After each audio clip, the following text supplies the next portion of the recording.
Namun ternyata anaknya ketakutan karena mengaku melihat makhluk yang bertubuh besar yang terus mengeluarkan air liur di panci soto warung tersebut. Yang aku mau garis bawahi adalah kenapa selalu anak kecil yang bisa melihat makhluk halus tersebut.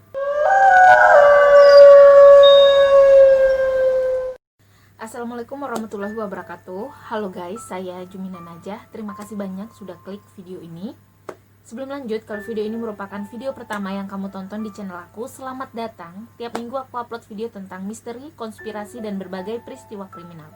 So, kalau kamu suka dengan topik-topiknya, please banget bantu aku, support aku dengan cara subscribe dan nyalain notifikasinya supaya kamu tahu kalau aku upload video baru.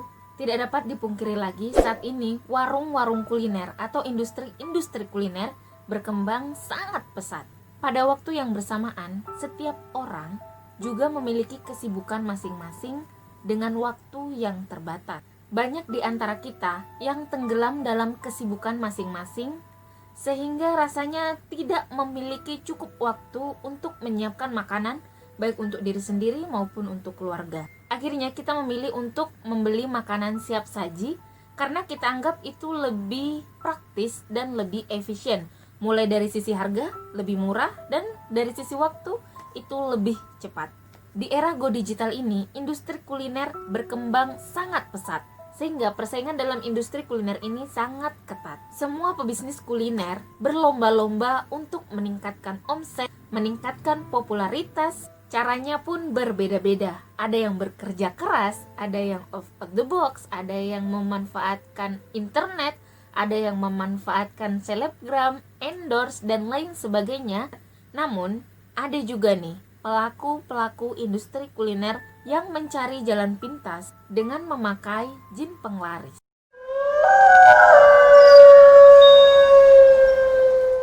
Sebagaimana kita ketahui, jin penglaris ini bukan barang baru.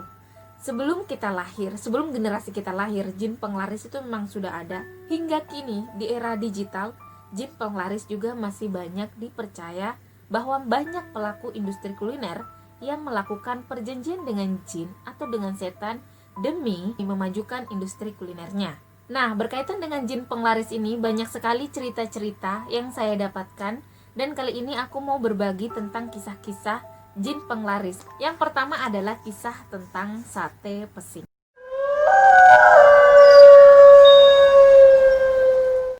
Terlepas dari benar atau tidak, pedagang tersebut menggunakan jin penglaris. Namun ada suatu kisah yang dialami oleh pembelinya yang hendak membeli sate tersebut yang saat itu ditawarkan di pinggir jalan. Jadi, customer tersebut adalah seorang perempuan. Namanya disamarkan, sebut saja namanya Fitri. Jadi, Fitri pada saat itu hendak membeli sate yang sedang dijajankan di pinggir jalan. Nah, posisinya pada waktu itu Fitri mengajak seorang keponakannya yang masih kecil. Namun, kisah misterius itu dimulai saat keponakannya tersebut seperti terlihat ketakutan dan terus memeluk Fitri. Jadi ketakutannya itu bukan ketakutan yang normal, ketakutannya itu seperti gemeteran dan ketakutan banget seperti itu. Jadi itu yang membuat Fitri merasa tidak nyaman dan bertanya, "Dedek, dedek kenapa?" Dan anak kecil itu menjawab, itu Kak, ada di sana Kak." Fitri itu tambah kebingungan karena dia masih penasaran, lalu dia bertanya lagi, "Dedek, dedek lihat apa?" Keponakannya tersebut kemudian langsung menunjuk abang satenya dengan sate-sate yang ia sedang kipasi sambil menjawab, "Kakaknya, ada kakak di sana, matanya merah, sedang pipisin sate-satenya Kak."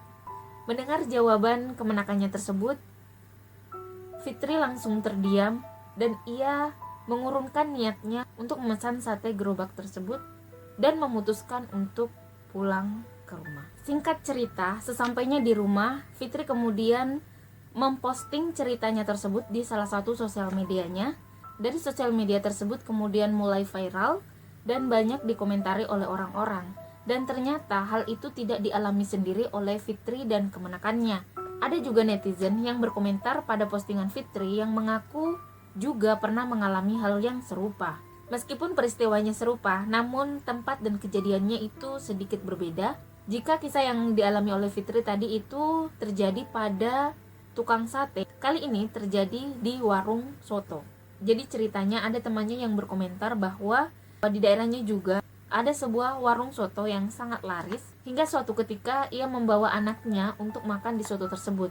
Namun ternyata anaknya ketakutan karena mengaku melihat makhluk yang bertubuh besar yang terus mengeluarkan air liur di panci soto warung tersebut. Yang aku mau garis bawahi adalah kenapa selalu anak kecil yang bisa melihat makhluk halus tersebut.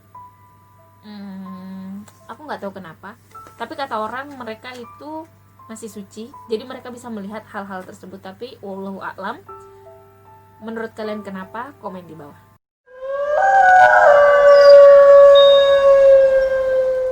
Jadi kisah kedua tentang penglaris celana dalam di warung bakso.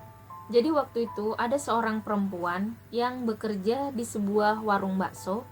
Jadi warung bakso itu sebetulnya terletak di pinggir jalan, jadi cuma gerobak-gerobak saja. Tapi hebatnya dia memiliki 8 karyawan beserta ownernya atau pemiliknya, suami istri. Jadi total pekerjanya ada 10 dengan suami istri tersebut, pemiliknya ya. Nah, dalam satu hari saja ada sekitar 400 mangkok yang terjual. Itu berarti ada sekitar 400 pengunjung. Katakanlah kalau membungkus ya, tapi yang membungkus itu tidak terlalu banyak. Jadi misalkan ada 300 sampai 400 orang karena ada 400 mangkok yang terjual. Keanehan terjadi ketika salah satu karyawannya hendak melayani pembeli dengan cara menuangkan kuahnya kan. Itu dilarang banget. Jadi pantangannya kayak gitu. Jadi pantangannya setiap karyawan itu dilarang keras untuk menuangkan kuah bakso dari kualinya ke mangkoknya, itu dilarang banget. Jadi semua karyawan-karyawannya tidak boleh menyentuh gagang kuah bakso tersebut, apalagi sampai dengan mengaduk-aduk atau menuangkannya, itu dilarang banget. Awalnya karyawannya itu biasa aja karena pihak owner atau pemilik gerobak itu mengatakan bahwa kalau sampai kalian menyentuh gagang tersebut dan melihat kuah di dalam, kalian akan tahu resep rahasia sukses kuah baksonya. Jadi itu dianggap sebagai resep rahasia kayak gitulah. Hingga suatu ketika, waktu itu setelah lebaran ya. Jadi waktu itu lebaran kan tutup. Buka lagi setelah lebaran, 1-2 hari setelah lebaran buka lagi. Karena sempat tutup, jadi pengunjung itu membludak gitu ya. Saat itu tiba-tiba ibu pemilik gerobaknya itu menerima telepon. Dan dia tuh menjauh dari kerumunan gitu kan, supaya dia lebih tenang untuk mengangkat teleponnya. Waktu itu dicarilah bapak gerobaknya kan, bapak gerobak dicari, tapi nggak dapat. Akhirnya karena pengunjung tuh udah banyak, udah bejubel, dan ya gimana, mereka kan minta segera dilayani kan. Jadi akhirnya salah satu karyawannya itu memberanikan diri untuk menuangkan kuah bakso tersebut. Meskipun dengan rasa penuh ketakutan ya, karena pernah suatu ketika ada karyawan juga yang hendak menuangkan kuah baksonya itu dimarahi habis-habisan ya, dimarahi habis-habisan.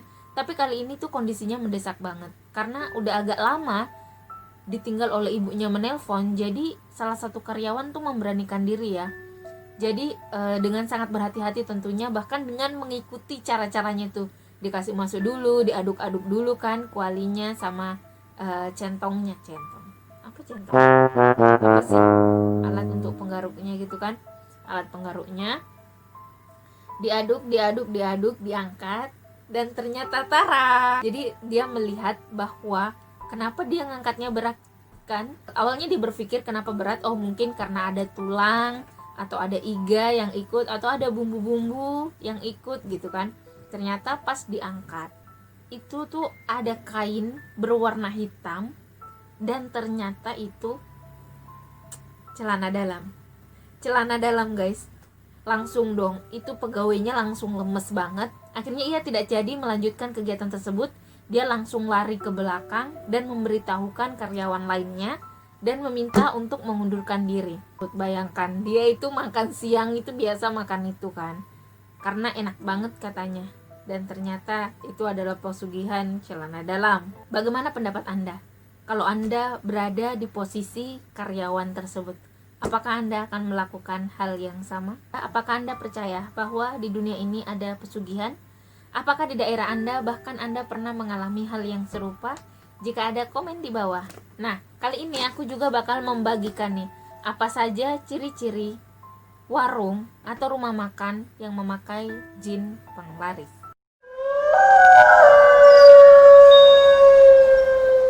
Nah, sebenarnya ada beberapa ciri-ciri yang bisa kalian pelajari atau kalian amati terkait warung-warung makan yang menggunakan jin penglaris. Yang pertama, tempat cuci piring jauh dari ruang makan. Biasanya, warung yang menggunakan jin penglaris memiliki tempat cuci piring yang sangat jauh dan tersembunyi dari pelanggan. Hal ini dilakukan karena sebagian warung-warung menggunakan jin penglaris dalam bentuk jenis jin penjilat. Hal ini dilakukan agar jin bisa menjilati piring yang akan digunakan konsumen, sehingga rasa hidangan dalam warung-warung tersebut menjadi lebih lezat. Namun, kita juga tidak bisa mematok mati bahwa setiap meja makan yang jauh dari dapurnya, yang jauh dari tempat pencucian piringnya, itu belum tentu dia menggunakan jin penglaris.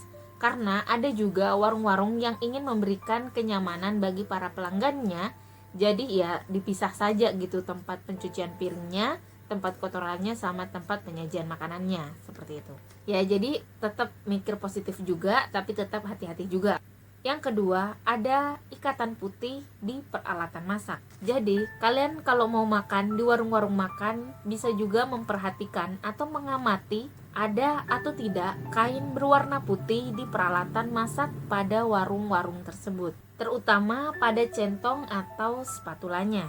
Karena banyak yang percaya bahwa kain-kain putih yang diikatkan pada beberapa peralatan masak itu biasanya berisi jampi-jampi yang berkhasiat untuk melariskan dagangan warung tersebut. Yang ketiga, dan ini aku sarankan kalian selalu gunakan tips ketiga ini. Ciri yang ketiga adalah rasa nikmat dan lezat akan berubah jika kita membaca doa. Karena cara kerja jin penglaris ialah dengan menggunakan kekuatan gaib, sehingga bisa menyebabkan rasa makanan itu berubah menjadi sangat lezat dan nikmat. Maka jika Anda berdoa, maka kekuatan gaibnya akan lenyap dan makanan tersebut kembali ke rasa semula. Hal ini harus banget kalian selalu terapkan jika kalian makan baik di luar maupun di dalam rumah ya. Karena doa memang sangat mujarab agar menjaga kita dari makanan-makanan yang diganggu oleh jin. Ciri yang keempat adalah kenikmatan akan hilang pada makanan tersebut ketika dibawa pulang. Jadi banyak masyarakat yang percaya bahwa jika makanan pada suatu warung dibawa pulang, itu rasanya tidak senikmat jika kita makan di warungnya. Masyarakat banyak yang percaya bahwa jin penglaris sengaja meludahi makanan agar makanan terasa lebih lezat daripada biasanya. Namun, rasanya akan berubah drastis jika Anda membawa pulang makanan tersebut. Jadi contoh nih, misalkan tetangga Anda punya warung, ketika Anda makan di warung tersebut, rasanya nikmat sekali. Namun ketika Anda bawa pulang, rasanya berubah, itu kalian patut untuk mewaspadai. Namun, ketika jarak rumah kalian dengan warung tersebut itu 1 jaman, lalu berubah, ya kalian jangan berpikir negatif thinking dulu. Mungkin saja karena dalam waktu 1 jam tersebut itu banyak yang terjadi ya. Mungkin saja mulai dingin, kemudian mulai membasi. Jadi itu juga perlu diperhatikan. Kalau emang jaraknya dekat, berubah banget, terkesan tidak enak, kalian patut waspada. Tapi kalau emang jaraknya jauh, sehingga memungkinkan mungkin busuk, mungkin basi, mungkin faktornya dingin, itu kalian juga perlu pertimbangkan. Jadi jangan langsung negative thinking gitu. Kalian pasti bisa membedakan kan ya. Adapun ciri yang kelima. Ciri yang kelima adalah ada sebuah ruangan khusus yang tidak boleh dimasuki oleh siapapun. Konon ruangan tersebut adalah ruangan khusus yang dipersiapkan pemilik warung untuk sebagai tempat tinggal sekaligus memberi makan jin tersebut. Ada juga yang percaya bahwa ruangan tersebut adalah ruangan khusus di mana kaki jin sengaja dimasukkan ke dalam kuah makanan sehingga rasanya menjadi jauh lebih lezat. Yang pasti, ruangan ini tidak boleh banget dimasuki oleh siapapun, termasuk karyawan kecuali pemilik warung. Nah guys, itu tadi 5 ciri-ciri di warung yang menggunakan jin penglaris. Ya, tadi itu merupakan ciri-ciri ya. Namun kalian juga jangan langsung menuduh ya, karena bisa jadi itu ada faktor lain. Namun kalian tetap harus waspada. Yang bisa saya pesankan adalah tetap berdoa dimanapun Anda makan, karena itu bisa banget menjadi tameng kalian agar selamat dari makanan-makanan yang diganggu oleh jin. Ya guys, itu tadi kisah-kisah tentang jin penglaris. Saya sudah ceritakan kisah-kisahnya. Saya juga sudah beberkan beberapa ciri-ciri yang bisa kita amati bersama. Kalian bisa percaya, juga bisa tidak. Tapi tentang jin penglaris ini adalah sebuah usaha untuk melariskan dagangan dengan cara instan. Ternyata sudah terkenal atau sudah dilakukan dari zaman dahulu sampai zaman era digital ini. Kalian bisa percaya, bisa tidak. Kalau kalian percaya atau tidak, bisa banget komen di bawah apa alasannya. Itu tadi kisah-kisah tentang jin penglaris. Itu semua tadi kisah nyata, cuma disamarkan nama dan tempatnya untuk menjaga ya. Tadi kita juga sudah cerita tentang ciri-cirinya supaya kita bisa menjaga diri kita dari makanan-makanan yang sudah terindikasi menggunakan jin penglaris. So guys, kalau dibayangkan itu menjijikan banget diludahi atau ada celana dalam di dalamnya. Itu menjijikan sekali. Apa pendapat kalian? Bisa banget komen di bawah karena aku penasaran banget apa komentar kalian. Terima kasih banyak sudah nonton video ini sampai selesai. Terakhir, kalau kamu suka dengan video ini, please banget klik like-nya. Kalau nggak suka, unlike saja, biar aku juga bisa belajar. Kalau kalian tidak suka dengan mungkin pembawaanku, ceritanya kurang detail dan lain sebagainya, kalian bisa banget komen-komen di bawah supaya saya juga bisa memperbaiki diri. Jangan lupa juga subscribe dan nyalain notifikasinya supaya kalian tahu kalau aku upload video baru. Thank you, see you and goodbye.